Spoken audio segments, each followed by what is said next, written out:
comments and questions for Erin in particular, please, and then we'll come to our distinguished panel in just a minute or two. While you're thinking about it, Erin, can I be provocative? Would you say that the exemplars in Europe are still the Nordic countries, that Finland, Sweden, Iceland are still leading the way, or have they kind of fallen a bit? I think it's. I think Sweden is an interesting point of conversation, and I think in our panel discussion or our workshop this morning, there was Sweden gets used as sort of the poster child right now for its, let's say, the tobacco prevalence of being, I think, close to less than 5%. And so the industry are using Sweden as a perfect model. I think that there are other countries, I think the Netherlands, Belgium, they're doing well. I think France also has very sort of ambitious goals. There seems to be a little bit of pushback, industry interference within the French politics. But there are definitely sort of other countries who I think are now taking, championing in terms of their sort of legislation and where they stand. All right, thank you. So other comments and questions for Erin, particularly on lessons from abroad, perhaps. What can we learn for Scotland? What should we be doing? Difficult. And please say who you are, where you come from. Thank you very much. Nicholas Schellenberg, Café Ukraine, CIC. Erin, I was very interested in your examples, I think the 4 Western European countries there in your slide. I would like to take up something, Serbia I think is number 1 in Greater Europe. I think you said 700,000 are dying. I'd be interested to know how many were actually in the eastern side of Europe dying because of cultural and norms and things.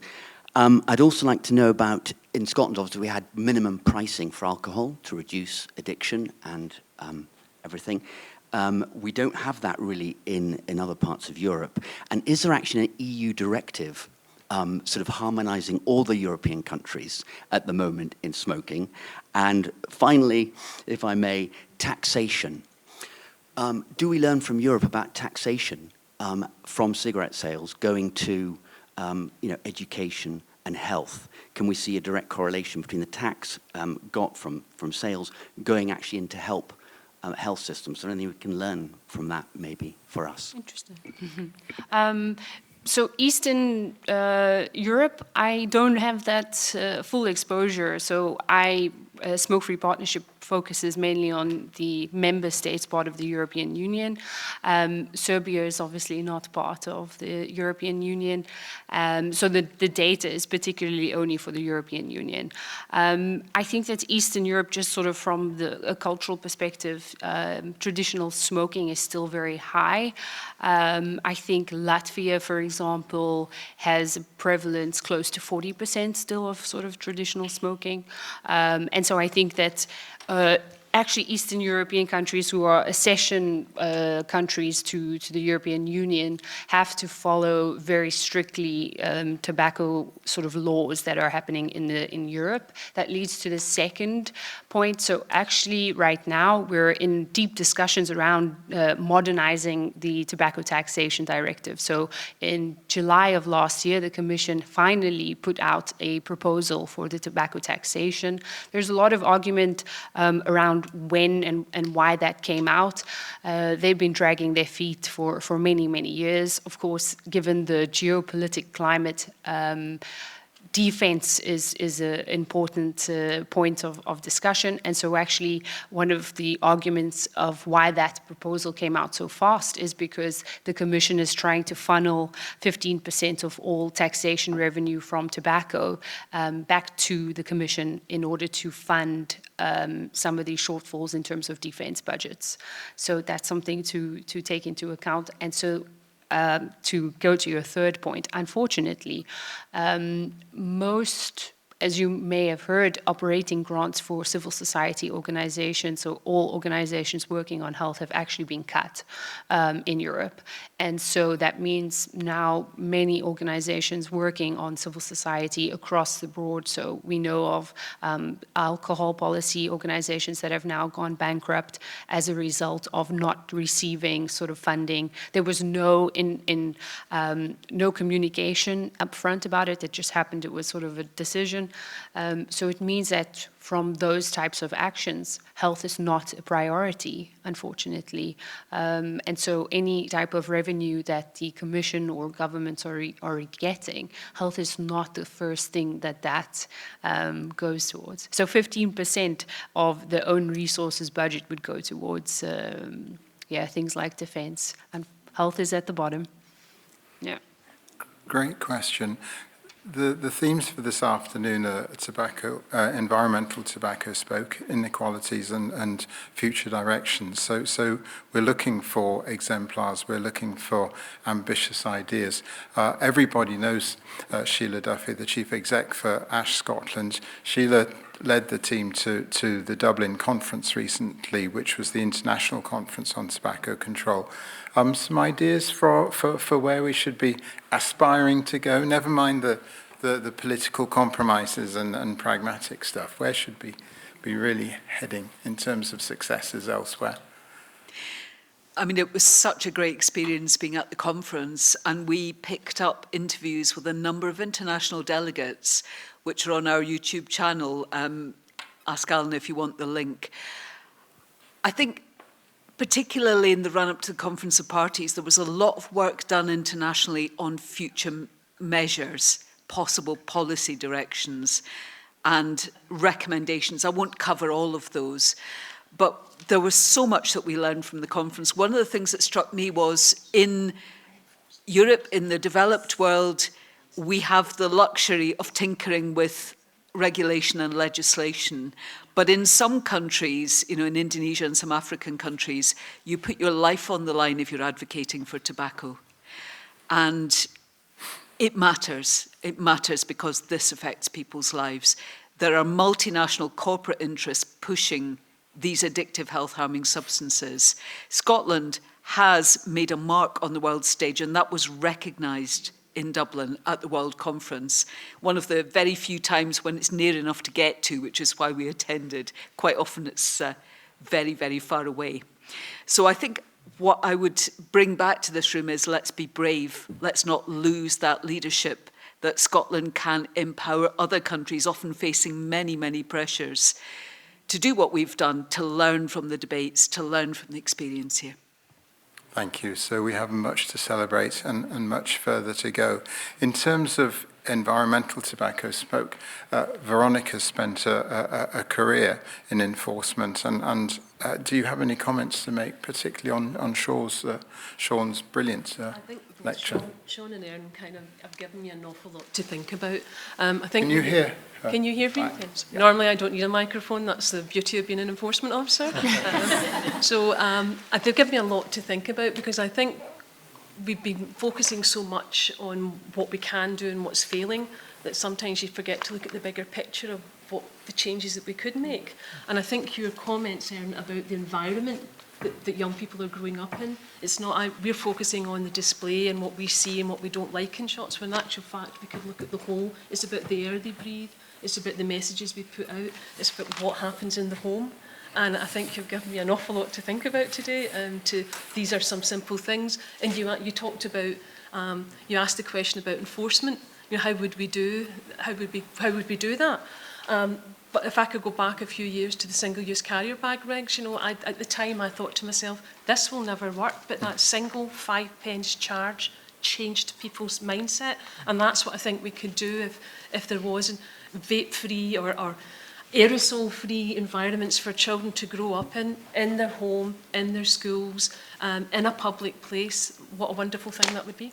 Yeah, and it's partly about capturing the moment, that policy window. So I think so, and I think we're concentrating on the fact that enforcement is so difficult for us. The legislation is changing. There's fewer of us. There's not as much money, but some simple, big stroke things could really help. Yes, thank you very much. So Ross Langley, particularly from the clinician's point of view, the kid's point of view. Two microphones. So many children exposed. From my point of view, if this was a debate or a discussion on exposure of toxins in drinking water for children, it'd be a no-brainer. No one in the room is going to suggest that we just let some trickle into the streams and let the kids drink it. And From a children's lung doctor's point of view, I share the same views on the right to breathe clean air. So if you've got a right to drink clean water, you've got a right to breathe clean air. And it's amazing when I'm listening to Sean's talk about exposure to smoke. The number of parents that come into my clinic and tell me they all smoke outside. I've never seen anyone standing outside their house driving, when I'm driving, smoking outside their house. But they all tell me they do. And I think Sean's data is important because it gives me a sense now that they're at it and they're telling me what they think I want to hear. And actually, I'd rather they were more honest with me and tell me exactly what they're doing, because we can use this data to change. And I think the enforcement is a problem, but I think we need to move forward to try and allow our next generation to have the right to clean air. So that's how I try and get everyone to focus your head. Think about water, and then think about air in the same breath, if you like. No pun intended. And it allows you then to have a very clear thought, because everyone should have the right to that. Thank you. Comments and questions from colleagues? Please, and please do say who you are.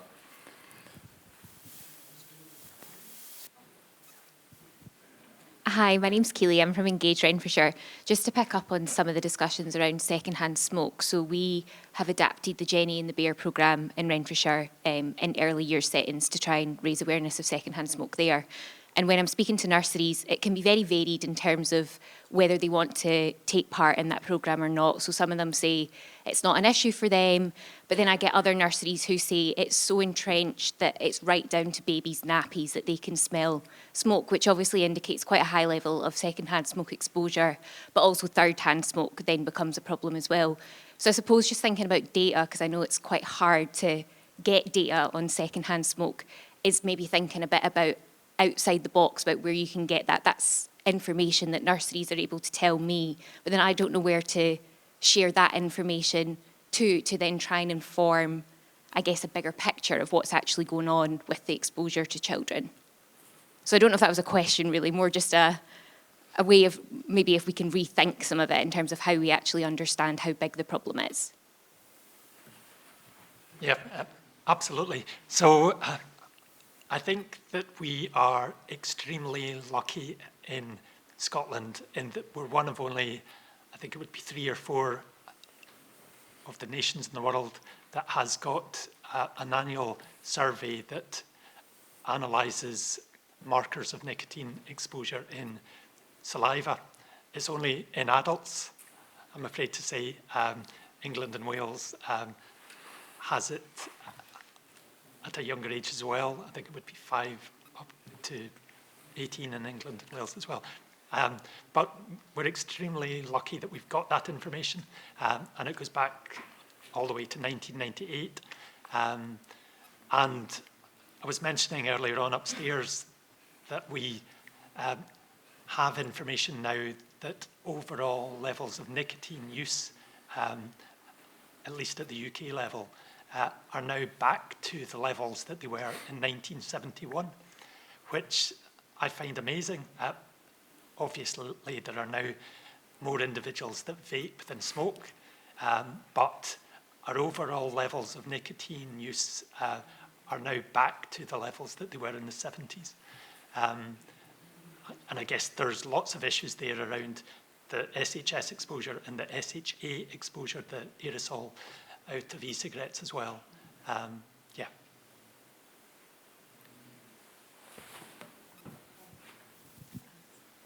Sorry, it's me again. I'm Lindsay at Council Trading Standards, and it's just to pick up on your point.